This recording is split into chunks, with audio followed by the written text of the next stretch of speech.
Hi everyone, hope you are doing well from wherever you're watching this channel, depending on your time zone. Now, for those who remember, some time back, President William Samoei Ruto took his cabinet to inaugural retreat at Fairmount Mount Kenya Safari Club in Nyeri County. It was close to about 3 days of retreat. So after that, it came yesterday when now the National Assembly Speaker Moses Masika Wetangula took the members of parliament to Mombasa County for parliamentary retreat at Pride Inn Hotel, for those who remember. Now, all this is happening at the expense of Mwananchi because they are spending money to book those facilities so that they can go there for their activity. At Fairmount Safari Club, they spent millions of money, more than 300 millions, just in 3 days. Muna collect ushuru inachukuliwa tu kwa siku moja. Now members of parliament are in Mombasa. I think this one they are going to spend more than what cabinet spent, because there are many. But all this is happening when we have students who have finished their KCSE and KCPE. For those who depend on bursary, they have nothing as of now. Children are at home. The schools have opened. We have those who have been depending on bursary for school fees. They have nowhere to go. Someone is in Form 2, another one Form 3, another one going Form 1, another one going college. But William Samoei Ruto, he's spending money.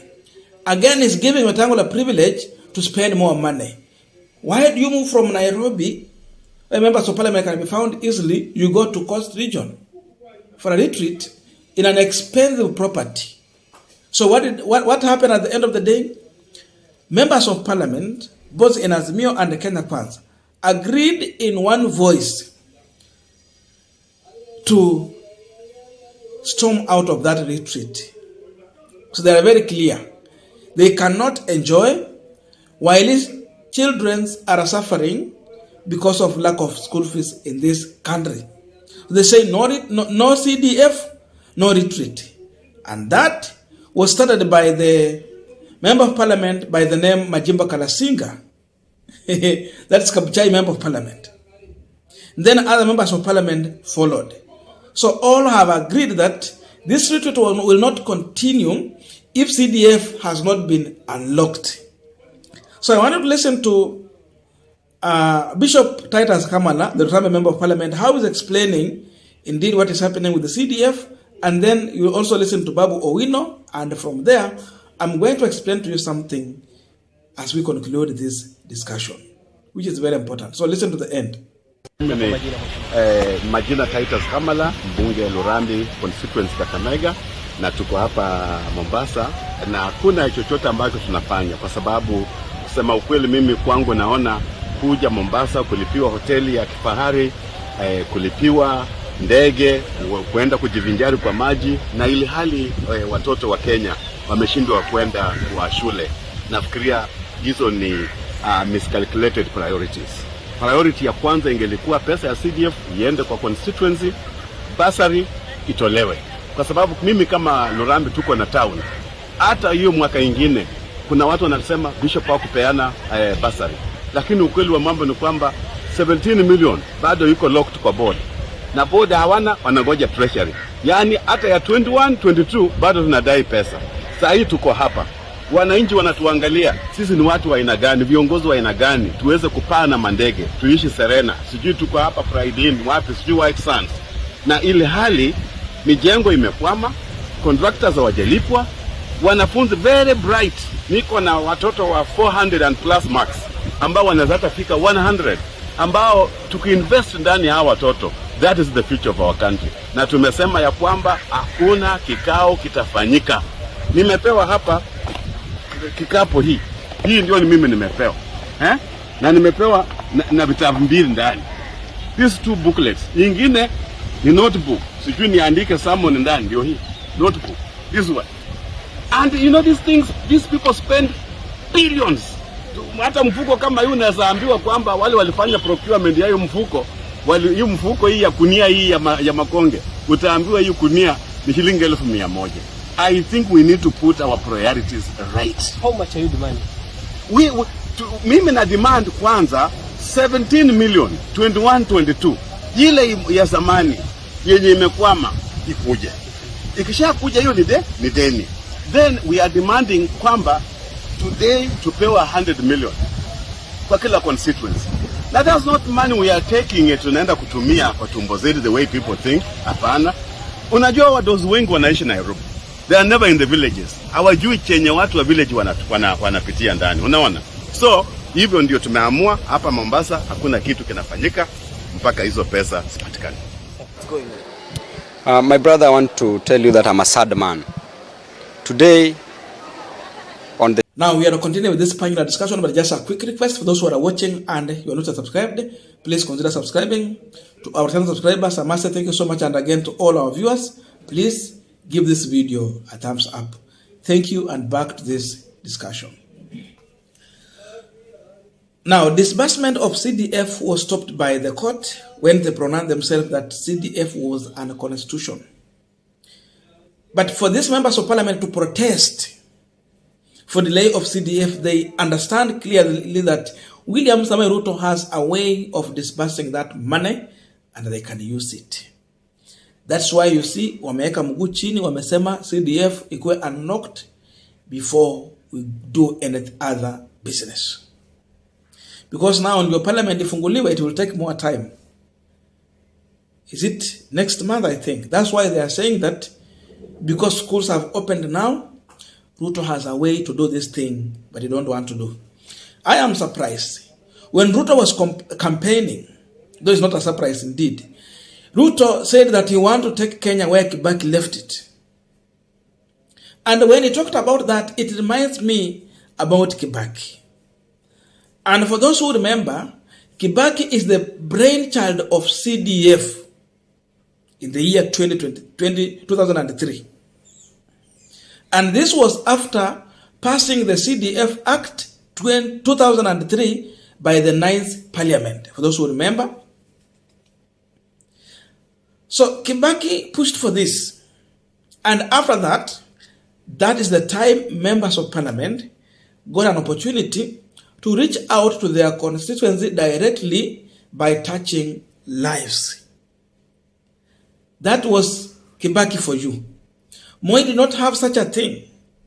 Moi was a person who would want resources to be centralized so that he become the sole distributor. You go and beg to him so that he can give you what you want or decide where to do what and when and how.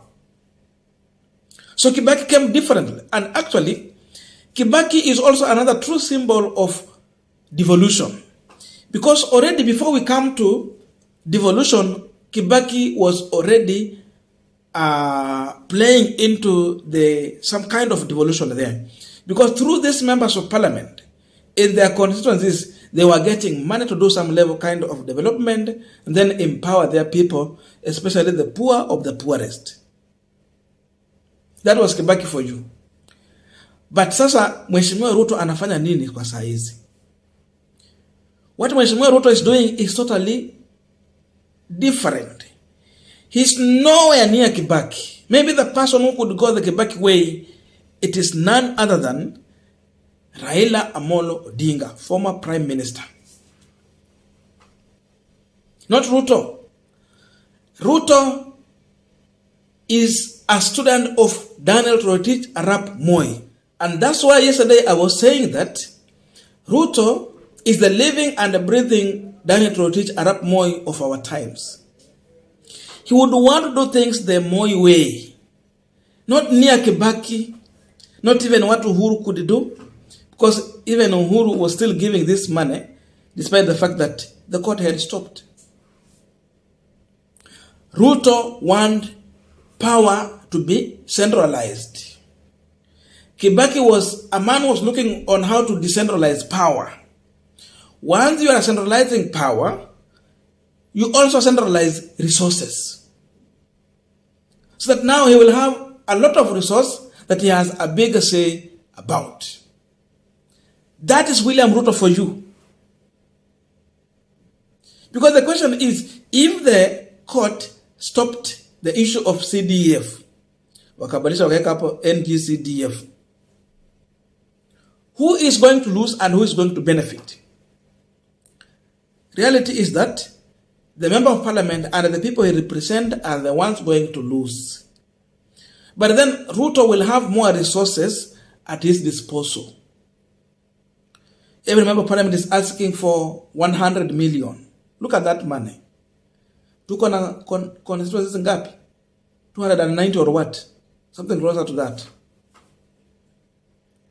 If this money is not disbursed, it is Ruto who is going to have a say, a direct say on that money. But not the CDF committee that has been there. So he's the one to decide what to do, where and how. That's how Moi used to operate.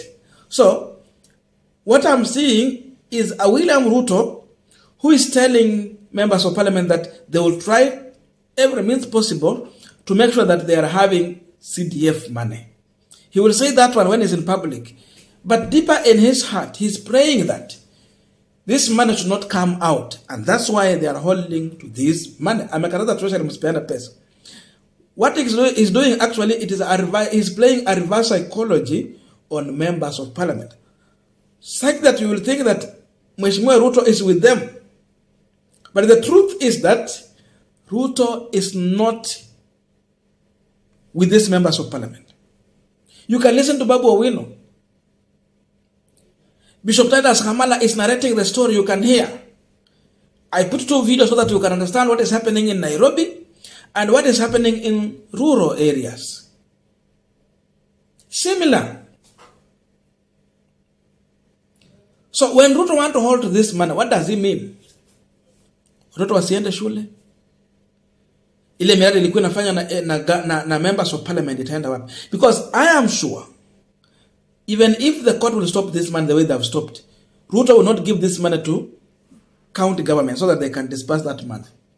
If it was so, then Ruto could have already told members of parliament, this 100 million I'm going to add on a county budget so that it will be done through the county government.